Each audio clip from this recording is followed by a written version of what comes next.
right, listen, this is the Pancake Power Hour. And listen, let me just say, I'm so honored every time I get to join my friends at the breakfast table.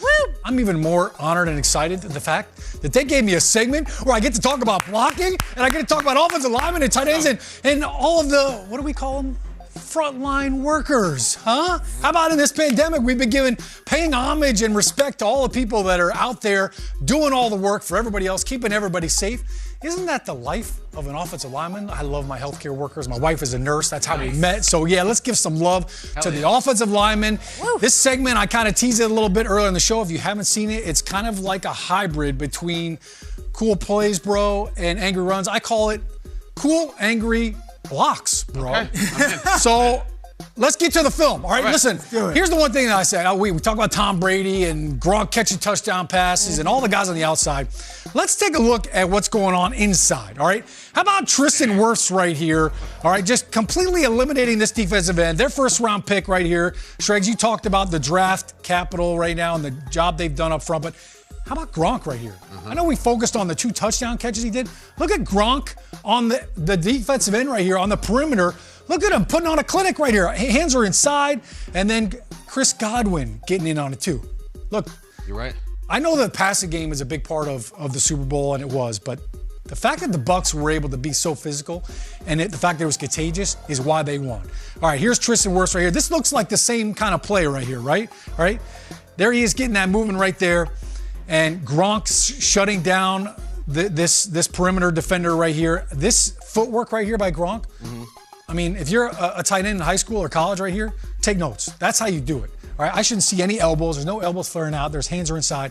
And then Godwin right here. You think Godwin cares right now about catching touchdown passes? He's coming down there to dig out the safety on that play because he knows how much that means to winning a championship. Sean, he could though, right? Free agent guy, receiver, wants the numbers in the Super Bowl.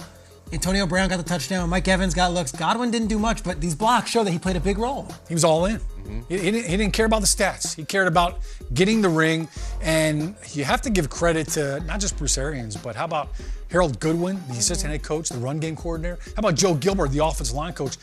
This kind of play is contagious. So the Bucs, look, there wasn't a huge splash pancake play on there, but they owned the line of scrimmage, and there was a continual theme. They ran the ball 33 times in this game. And look, this looks like the same play from a different angle, right? Same formation. That's Joe Haeg over there. All right, extra offensive lineman, 73 is eligible. He did it 21 times, Kyle Brandt. 21 times he reported. They went heavy. Look at this side of the line destroying 92 right here. Look at the movement right here. I mean, they're throwing them all over the shield right here. Respect the shield, keep it clean, right? No. I mean, they're getting that thing dirty. And then look, there's Godwin again, coming in to dig out the safety.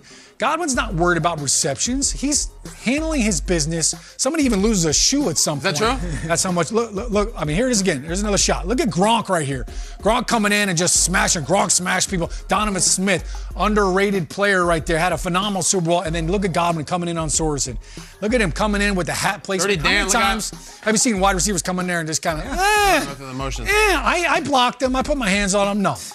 Sean, give Haeg some credit because there's a play he's going to be remembered for in this game that you know it's not has nothing to do with blocking. Yeah, look, see this. We saw that, right? Yeah, we saw that on angry runs, that was right? Yesterday. You know how angry runs happens when the offensive line, the tight ends, and the receivers get the running back up to a corner who wants nothing to do with the tackle. So Joe Haeg, you mentioned it. He could have caught a touchdown pass. Yeah. I'm sorry, Joe, man. They called the play and you had it. Kitchens did knock the ball out of his hands, so I'll give him credit for that. He had it in his hands. All right, the next play right here, it's going to look a lot like the same formation we just did, but they went extra heavy. That's Cameron Brate, Gronk, and then Joe Haeg. Awesome. You want to talk about where's the beef? It's all up front. The Chiefs were not ready for this play. They quick snapped it, and they did not adjust. And look at the angle blocks right here on the perimeter, right? They sealed off the perimeter. And then you got the pride of Hobart right here, Ali Marpet, out in space. Is this the touchdown? This is the 27-yard touchdown by Leonard Fournette. And the Kansas City Chiefs are taking social distancing to a whole nother level. Right. I mean, there's nobody within 6 feet of Leonard Fournette. They did not want to get the COVID right here. But look at he literally doesn't get touched. I mean, they're not within 5 yards of him.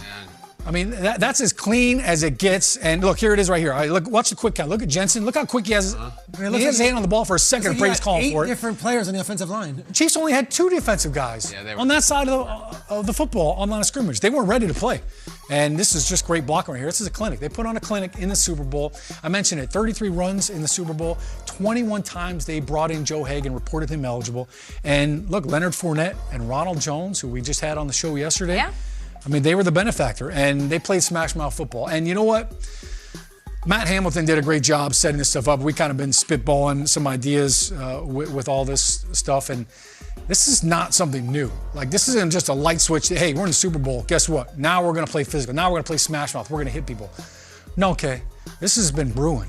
This has been going on all season long, but it really started to show its face back in the divisional round. Look at Ryan Jensen right here on this screen. I want you to watch what he does to Alex Anzalone. Yeah. You want to talk about eliminating a guy. I mean, he throws him into the Gatorade cooler. This is the pancake right here. All right, this is the finishing move out in space right here. Usually as an offensive lineman, you're just trying to make contact. Maybe you throw, maybe you cut.